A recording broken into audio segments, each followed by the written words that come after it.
My property assessment? What does this mean to me? Look at this. My taxes, my assessment went way up. My taxes, I'm going to pay more money. Every January, BC Assessment sends out property assessment notices. But what does it really mean to you and your taxes? I'm Don Miller. I'm a realtor at the Sold on Vernon team covering the North Okanagan area in central British Columbia. I'm not a tax assessor. I'm a realtor.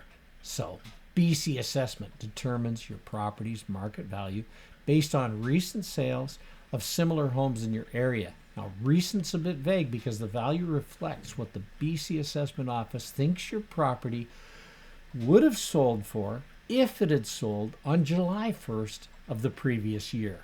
So by the time you get your assessment notice, that's already 6 months old.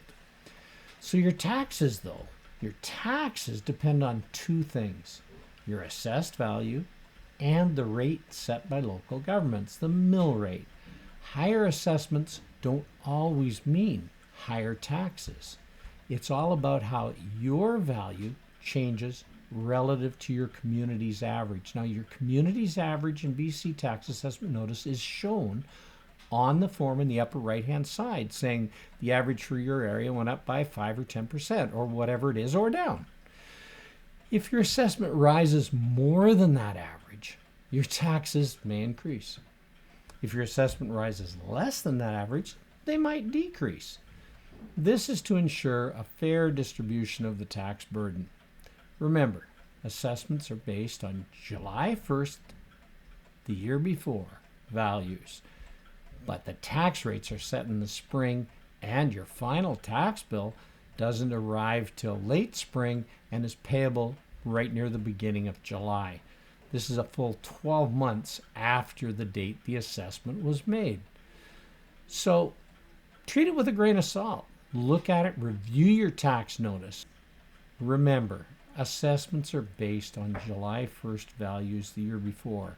Tax rates are set in the spring, and your final tax bill is payable usually around July 1st, which is 12 months after the date the assessment was made. So if you have questions, check your assessment notice for details and contact your local tax authority. Understanding this process helps you plan for the year ahead. You can learn more at bcassessment.ca/property tax. There's lots of information there set out for you and for everyone else. Thanks so much for watching. I'm Don Miller at the Sold on Vernon team, and I'm sold on Vernon. I look forward to chatting with you really soon.